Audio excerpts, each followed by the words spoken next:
B&H Gold. Hello and welcome to another edition of B&H Gold with me, B, bringing the gold, and H... Well, I'm bringing the other bits. Yeah. So, it is that time of year when we're starting to think of all things festive. I have just been handed in the past few minutes. Can you hear my stomach rumbling, genuinely? I can Did actually. you hear that? Yeah, I did. Did you hear that? I did. I wonder what it was, but I'm glad you used your stomach. John Moss brought in some mince pies and there was a little bit of debate in the office about whether or not it was too early. I'm like, mate, it's after Hop Tuné, it's after bonfire night, we are good to go. So I'm going to eat this mince pie, but I should tell you that I do abide by the superstition that you shouldn't speak during your first mince pie of the season. Have you just made that superstition No, genuinely. So, sorry. You don't speak during eating your first mince pie of the season. Well, if anyone's actually heard of that one before, we would, of course, be delighted to hear, because I think that's actually just a superstition which is all of 8 seconds old, because I've never, ever heard of that in my life before. So I think that's fantastic. Did you know as well, you can actually get a whole mince pie in your mouth at once? That's pretty impressive. It's like watching sort of a car drive off the end of a cliff. Well, yes, if you have heard of that, we'd be intrigued to hear. So if you have heard, drop us a line, howardkane@manxradio.com, or whatever your email address. It's probably just something like bethsb@manxradio.com. We'd be intrigued to hear, and we'll give you a mention. And if it's really good, we'll give you a Manx Radio mug, because we're generous like that. It's always nice to hear. Well, there we go. I've never heard that before in my life. I'll tell you what I was thinking, seeing as we started off on foodstuffs, which is very much a Christmas foodstuff. Satsumas. I do love satsumas, and it's another one of my things where people... I wrote an article on it ages ago for Max Life, or one of the magazines over here, because everyone cross-references things like clementines, satsumas, tangerines, oranges. These sort of Christmas oranges all get mixed up together, and in fact they're sort of different.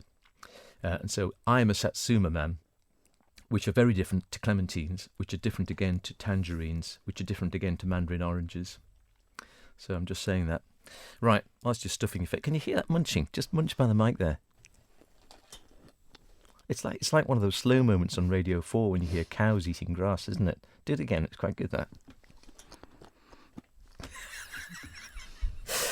Right. Well, while you're just finishing that one I'm done. Oh, I'm finished. Oh, okay. I was trying not to fast. eat by the microphone because I cannot stand listening to people eat. Well, I'm quite intrigued now. Oh, I don't I hate know. it. I mean, I do sometimes, I'll confess now, it's probably a sackable offence. I do listen to Radio 4 when I'm not listening to Manx Radio, which is all the time, of course, as everyone does. But they do have slow radio now, where they quite often, people send in recordings of something which is just rather like that. And quite often it'll be something like, literally, cows eating grass, or... I don't know, birds coming onto the bird table and pecking at the window or something like that, or grinding flour in an old flour mill, something which is sort of slow and quite meditative and doesn't sort of rush, and they'll just play like 30, 40 seconds of something like that, or ducks paddling in the water. Do you get people sending in things like bone cracking? No, that's not relaxing, is it? Well, I think it's very satisfying and relaxing. Go on then. I can't do it, but, no, I can't do it. Something cracked. Something cracked. Yeah, I can't do no. it at will, but there are those YouTube videos, aren't there, where people sort of just literally crack every one of their 206 bones. Ooh. I've heard. I don't watch them, obviously. Can you crack your coccyx? Yeah. Oh, no, you can't, didn't hear that. I heard something. Did you? Yeah. Which is slightly worrying. I saw a couple of things I've spotted in the news, which sort of always makes me sort of vaguely smile a bit. The rivalry between Cornish towns. Do you see this one? Quite pronounced. Those each side of the Camel Trail always insisting their town is best. But they're suggesting now there could be a sort of foul play or foul play at play. Can foul play at play? I don't know. Foulness foul at play play? at hand. Well, anyway, you know the sort of thing in any case. Basically, one of these towns, Bodmin, has had a toilet named after it by B&Q. So you can now go Bogmin? You could get Bogmin.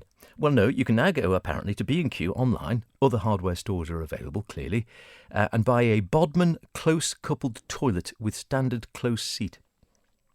Right. And the people of Bodmin aren't very happy about this because they feel it's rather dirtying their town name.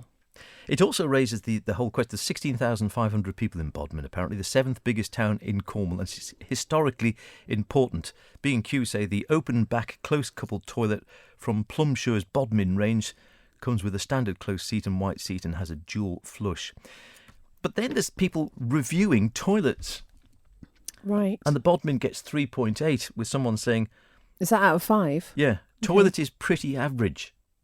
Now, how... I mean, I'm just running this one by you. Yeah. How do you rate a toilet? I mean, if you're going for your toilet experience, what's the difference between a good toilet and a bad toilet? Well, isn't it interesting that actually toilet design probably Hasn't isn't changed. the best Is it not? either? Well, no, apparently not, because of the way it forces you to sit, that actually, Oh, squatting. yeah, squatting would be better. Yeah, but sort of, I mean, obviously, anyone who's travelled, well, either in France and certainly in Asia, I mean, if you go through Thailand and these sort of places, you might struggle to find a standard Western loo. Yeah.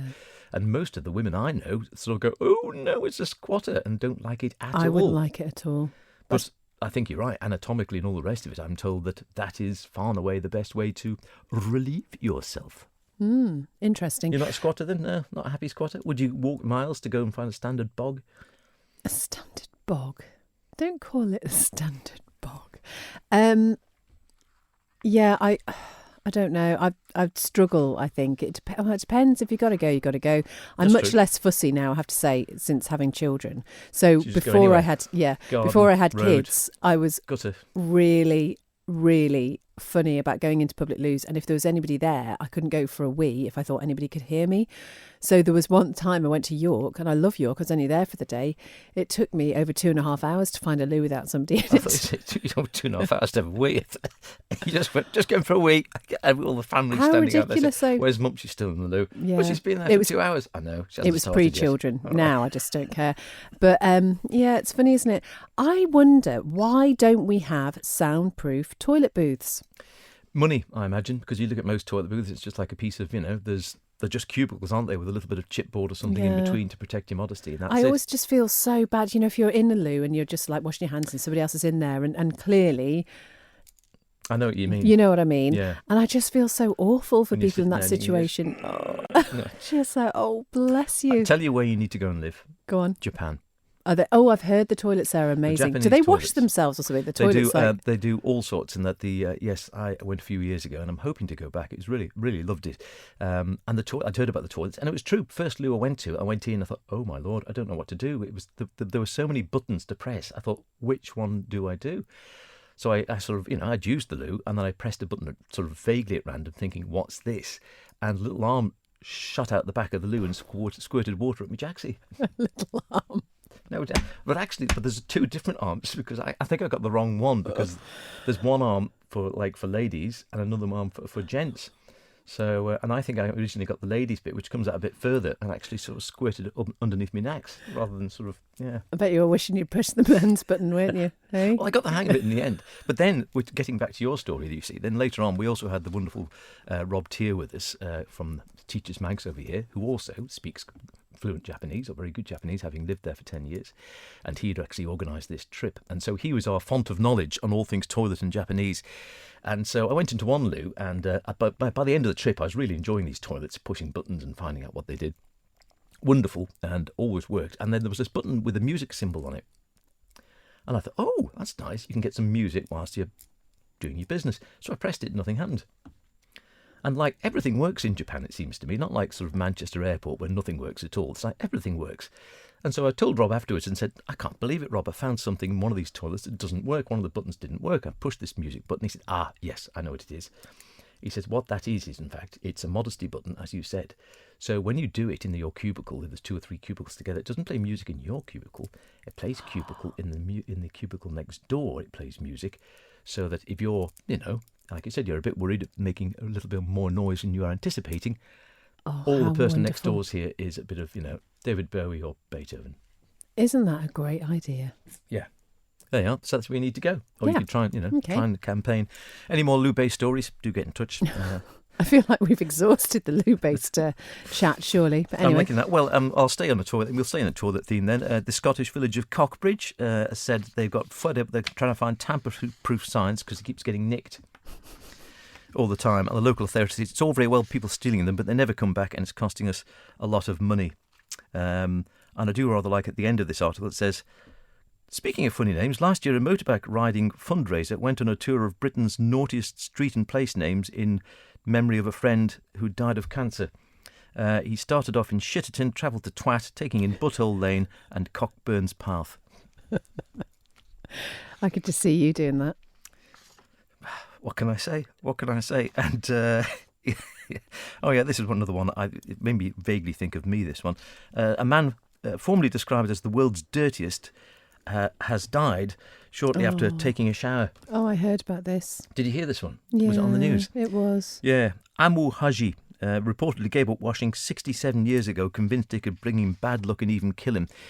And he actually died shortly after he had a shower, although no link apparently has been. He might have just died of old age. Oh. He was in his 90s. Well, he could have either been very late 80s or early 90s. And apparently he was well known for his unusual lifestyle choices, according to Tehran Times, including eating raw roadkill, drinking from puddles and smoking a pipe filled with dry animal poo. Wow. It does make you wonder, though, whether it's true that if after a certain time of not washing, you start to, your body sort of cleans itself. They say that about hair, don't they? If you leave it for long enough, your hair will start washing itself. Well, I can tell you a bit more about that because apparently he was studied by our medical fraternity, and a short documentary was made about him in 2013, The Strange Life of Amu Haji. As well as his hygiene habits, he was known for his good health, with scientists running several tests on him last year to see if he had any diseases or parasites. Dr. Gulmareza Malavi from the School of Public Health in Tehran said all they found was a trichinosis parasitic infection, but that appeared to be causing no actual symptoms to him whatsoever. He concluded Uncle Haji must have remained so healthy by developing an extremely strong immune system over the years. Well, you've always sort of gone by that sort of thing, haven't you, of not being too clean. I don't mean that you don't wash. No, I don't mean... No, sorry. Can maybe edit this bit? Rephrase that? No. By not being too clean. What's this based on? Well, you sort of do... Well, you've said this before. You have said it, that you think that you can be too conscious about being healthy and clean and whatever. Or eating bogies sometimes. That's what I was getting to, but I didn't want to say it. Yeah, I think that possibly can help a little bit. There's been a bit of scientific research on that. Has there, though? So I'm told. Did you hear about the museum in Perth in Scotland that was looking for a new name? So a brand new museum up there, and they had a little bit of a conflab about it, got some people together, and they came up with the name of Perth Museum. How much did that cost? It does make you wonder, doesn't it? It does make you wonder. I'll tell you another one that makes you wonder, and this is just I did look at this and thought, that's incredible, isn't it? I mean, as you know, I do quite a few birdie and sort of naturey type things, and I'm always fascinated by some birds. Well, actually, I wouldn't mind doing a naturist type thing. I bet you wouldn't. Yeah, I've wondered about doing a bit of life modelling. Yeah, no, you could do it. Obviously, for those with big pencils and things. Yes, a bird. This is a young bar-tailed godwit, and that is a real bird. A bar-tailed godwit, I've heard of this. And it apparently has set a new non-stop distance record for migratory birds. Oh. So it had been tagged as a hatchling in Alaska in the Northern Hemisphere in the summer, and they managed to put on I feel a bit sorry for him, really. As a young bird, they put on a GPS chip and a tiny solar panel. Oh, my goodness. On the back of this bird, so they could actually follow its migration to see where he was actually going. And at the age of around about 5 months, this bird, it left southwest Alaska on the Yukon Delta on October the 13th and touched down 11 days later. How far do you think it had actually flown non-stop? Non-stop? Mm-hmm. So they actually tracked it, so they know it didn't actually stop anywhere else at all. Okay. It took off and then flew. I'm going to say something like a couple of 100 miles. It flew for 8,435 miles non-stop. 11 days of purely being in the air. Somehow or other they sleep in the air. I don't know how that works. And then touched down. So it basically flew from Alaska to Tasmania non-stop. Isn't that incredible? That's something, isn't it? Eh? It really is. Even you couldn't do that. I was going to make some joke about you being non-stop, but I thought probably wouldn't. It's my middle name. Any happy smiles? So we've had your mince pie. I've had my satsuma, which is my go-to smiley food at this time of the year. Get a nice satsuma down here and you can have a mince pie. And I wish I'd had my mince pie hot with ice cream. That's a bit radical. Quite nice. Bit yeah. radical. Any good smiles you've seen of late? Or I'm trying to think whether I saw a nice one or not quite recently. What does this say about us that we can't think of one? That is, I just don't know whether I've spotted one that's actually really caught my eye, particularly. Maybe we should get people to send their smiles in. Yeah, send your smiles in. Sunny smiles. If you can send a nice smiley picture of yourself with your name and why you've got a good smile, we'll give you a Manx Radio mug. Well, something. A Manx Radio something. Manx Radio something. Yeah, something nice in Manx Radio. Whatever we got most of. That sounds about right. Howard Kane at manxradio.com. Beth Espy at manxradio.com. Always happy to hear these things. Righto. Some music to finish our B&H Gold for this little outburst. I think it's my turn, isn't it? Oh, it is your turn. It is your turn. Yeah, we had Fat Swallow last time, I think. I am going to choose Ice Ice Baby by that the one from Vanilla the Crest Ice. From what? Is that Ice Ice Baby? That one with the rice pudding? I don't remember that. No, isn't it an advert for Danone rice pudding or something? Absolutely no idea. Nice Ice Baby. No? Okay. Right. But anyway, we are going to choose this because it's my party piece because I know all the words. Go on then. Well, you're going to sing some of them? No, you need to play it so I can sing along with it. Okay. I'll see if I can find a blooper. There might be a blooper somewhere. I'll see if I can dig one out and I can. If not, I'll save it for next time. Whatever. I'll see if I can find in any case. Welcome to breakfast, Ben and Sean. You're not Ben. I'm not Ben. No, Chris and Sean. For a couple of hours until 9:30. Okay, so Ice Ice Baby. Yes. Yeah. So here it goes. Ice Ice Baby. Take it play away. Just play it. Yo, VIP. Right, we'll play it. See you next time. Let's kick it. Ice, ice, baby. Ice, ice, baby. Alright, stop. Collaborate and listen. Ice is back with my brand new invention. Something grabs a hold of me tightly. Flow like a harpoon daily and nightly. Will it ever stop? Yo, I don't know. Turn off the lights and I'll glow. To the extreme, I rock a mic like a vandal. Light up a stage and wax a chump like a candle. Dance, crush a speaker that booms. I'm killing your brain like a poisonous mushroom. Deadly, when I play a dope melody. Anything less than the best is a felony. Love it or leave it, you better gain weight. You better hit bullseye, the kid don't play. If there was a problem, yo, I'll solve it. Check out the hook while my DJ revolves it. Ice, ice, baby. Ice, ice, baby. Ice, ice, baby. Ice, ice, baby. Now that the party is jumping, with the bass kicked in and the Vegas are pumping. Quick to the point, no faking. Cooking MCs like a pound of bacon. Burning them, if you ain't quick and nimble. I go crazy when I hear a cymbal and a hi-hat with a souped up tempo. I'm on a roll, it's time to go solo. Rolling, hit my 5.0 with my rag top down so my hair can blow. The girl is on standby, waiting just to say hi. Did you stop? No, I just drove by, kept on pursuing to the next stop. I bust a left and I'm heading to the next block. The block was dead, yo, so I continued to A1A. Beachfront Avenue. Girls were hot, wearing less than bikinis. Rock men lovers, driving Lamborghinis. Jealous, cause I'm out getting mine. Shade with the gauge and vanilla with the 9. Ready for the chumps on the wall. The chumps acting ill because they're full of 8-ball. Gunshots ranged out like a bell. I grabbed my 9, all I heard was shells falling on the concrete real fast. Jumped in my car, slammed on the gas. Bumper to bumper, the avenue's packed. I'm trying to get away before the jack is jacked. Police on the scene, you know what I mean? They passed me up, could run it all the dope fiends. If there was a problem, yo, I'll solve it. Check out the hook while my DJ revolves it. Ice, ice, baby. Ice, ice, baby. Ice, ice, baby. Ice, ice, baby.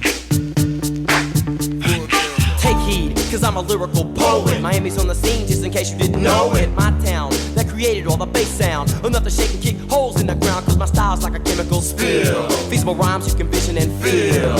Conducted in form, this is a hell of a concept. We make it hype, and you want us to print this. Shape plays on a fade, slice like a ninja, cut like a razor blade so fast. Other DJs say, damn, a rhyme was a drug, I'd sell it by the gram. Keep my composure when it's time to get loose. Magnetized by the mic while I kick my juice. If there was a problem, yo, I'll solve it. Check out the hook while DJ revolves it. Ice, ice, baby. B&H don't condone smoking or any other dirty habits that are bad for you other than the ones Beth likes. Any similarity between the podcast B&H Gold and the Benson & Hedges cigarette of the same name is intentional and done purely for comic effect, albeit piss poor. Beth Espy is the registered trade name of Beth Espy Enterprises, available for voiceovers, corporate hosting, TV shows about cars, talking about motorbikes with greasy biker types, and looking after other people's children, but not at the same time. H is the first letter of Howard Kane. The series is sponsored by no one at all. It isn't likely to be. Alex Brindley loves trains.